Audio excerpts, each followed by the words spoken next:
En 1965, en Canadá, nacieron los gemelos Bruce y Brian Reimer.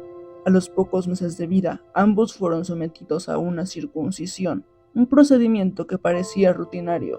Sin embargo, en el caso de Bruce todo salió terriblemente mal. Una mala práctica médica destruyó irreversiblemente su miembro. Sus padres, desesperados por encontrar una solución, acudieron al psicólogo John Money, un reconocido especialista en identidad de género, que defendía una teoría polémica, que el género no estaba determinado al nacer, sino que podía moldearse a través de la crianza. Sean bienvenidas, almas intrépidas. Hoy nos adentraremos en una historia marcada por errores médicos, desinformación y una toma de decisiones desafortunadas que dejaron una huella imborrable. Lo que hace a este caso realmente inquietante no es solo la tragedia personal que implicó, también cuestiona nuestras ideas más profundas sobre la identidad. Nos obliga a preguntarnos, ¿qué significa realmente ser hombre o mujer? ¿Es algo que nace con nosotros o es una construcción que aprendemos a lo largo de la vida? Estas preguntas, que hoy pueden parecer abstractas o filosóficas, se volvieron dolorosamente concretas en la vida de una persona que nunca tuvo la oportunidad de decidir por sí misma. Y así, nos adentraremos en el caso John Joan, la historia de Bruce Reimer.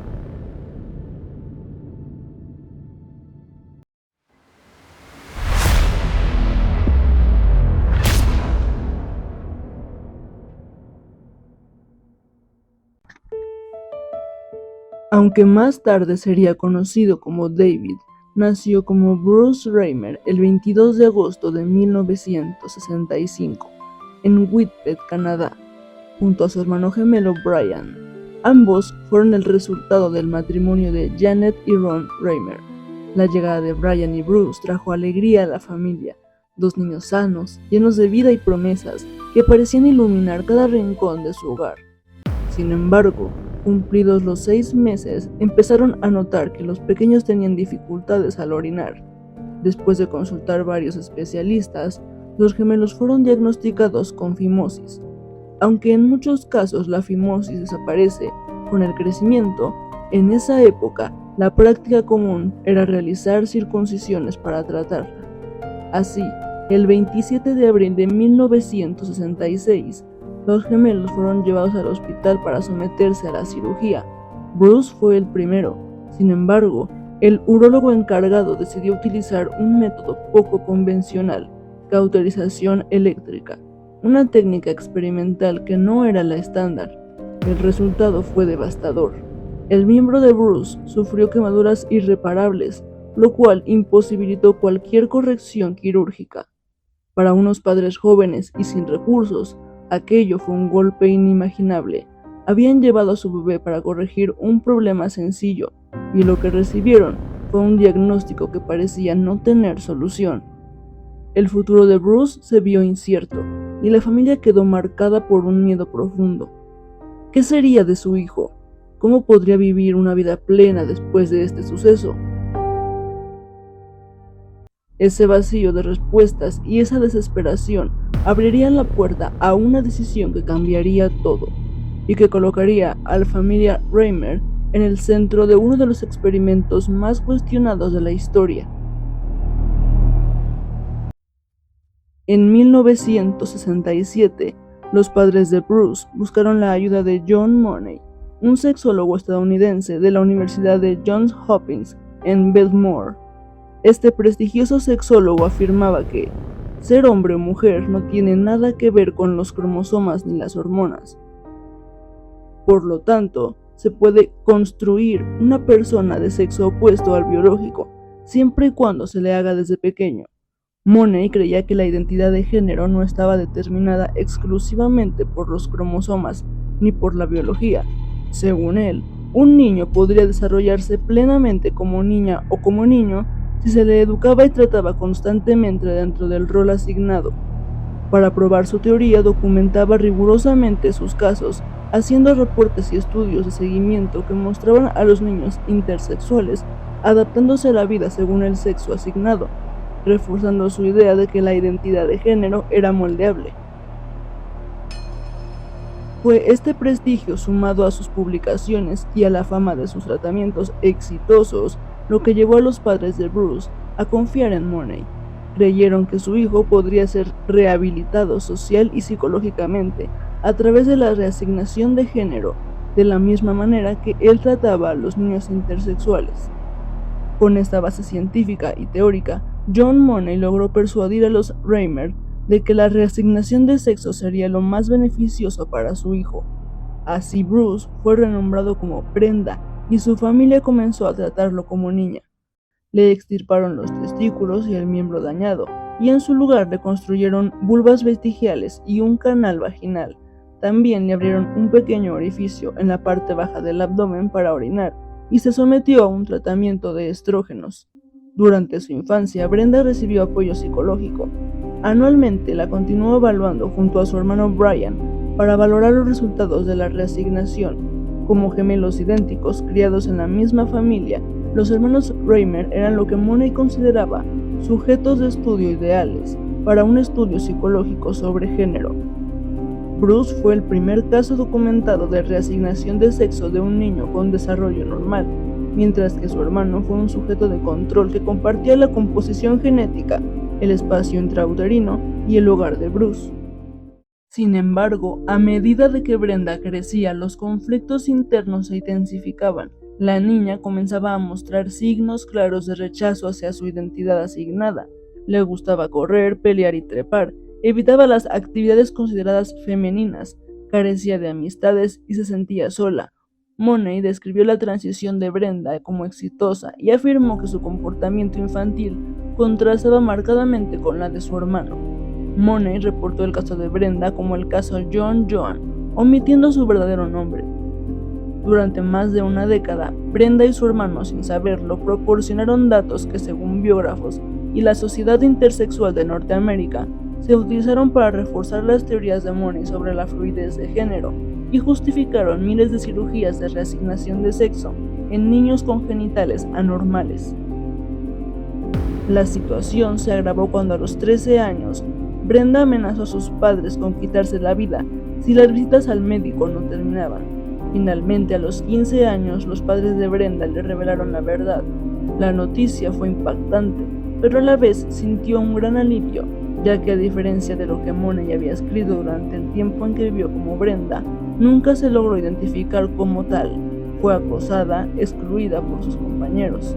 Afirmó que a pesar de recibir hormonas femeninas, usar vestidos y ser tratada como una mujer, siempre se sintió un niño.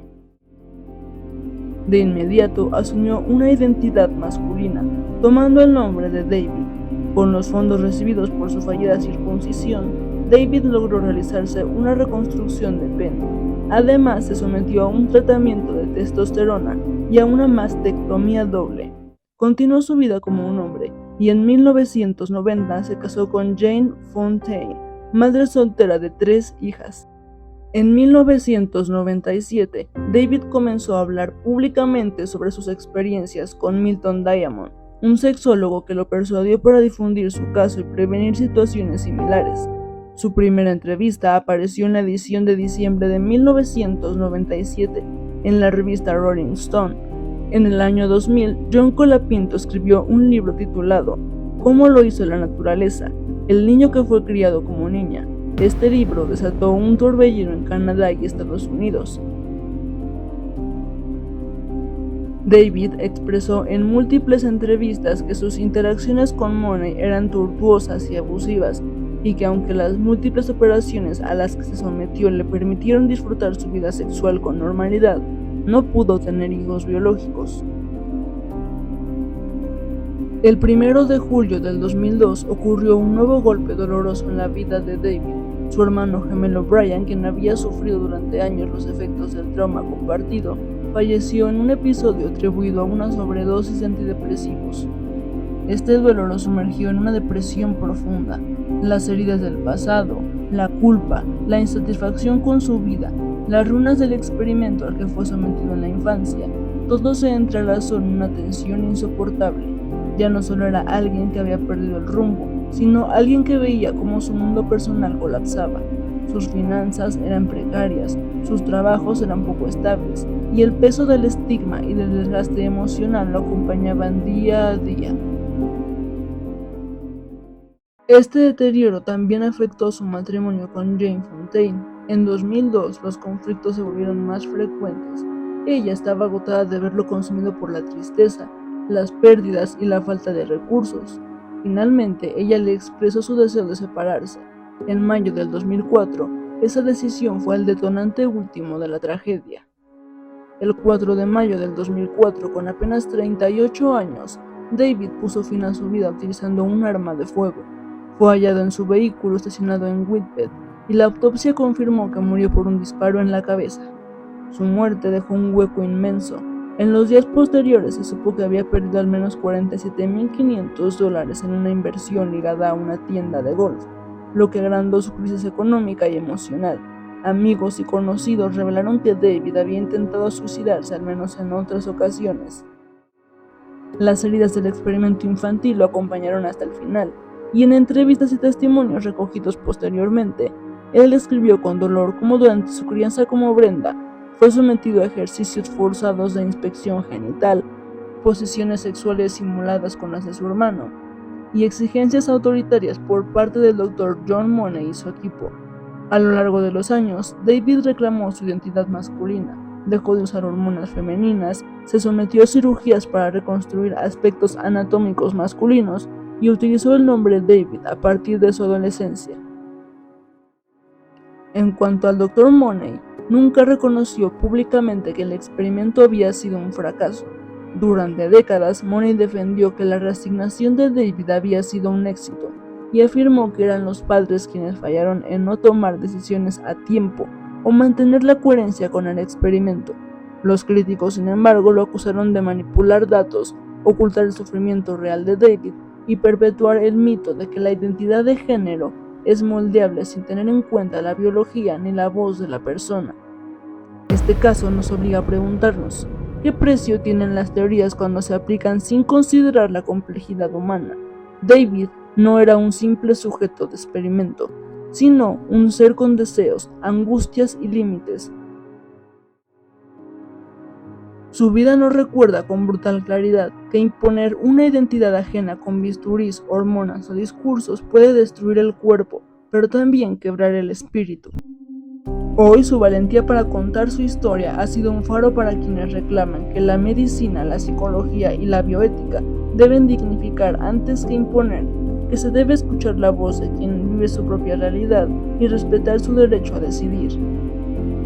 Recordar a David es mantener presente una advertencia. Detrás de cada caso clínico hay una persona, que cada teoría aplicada tiene un rostro, un dolor y una vida. Si este relato te conmovió y quieres seguir conociendo más historias que nos invitan a reflexionar, no olvides suscribirte, dejar tu like y compartir tu opinión en los comentarios. Tu participación nos ayuda a seguir trayendo relatos que, aunque duros y dolorosos, nos recuerdan lo valioso y frágil de la vida humana.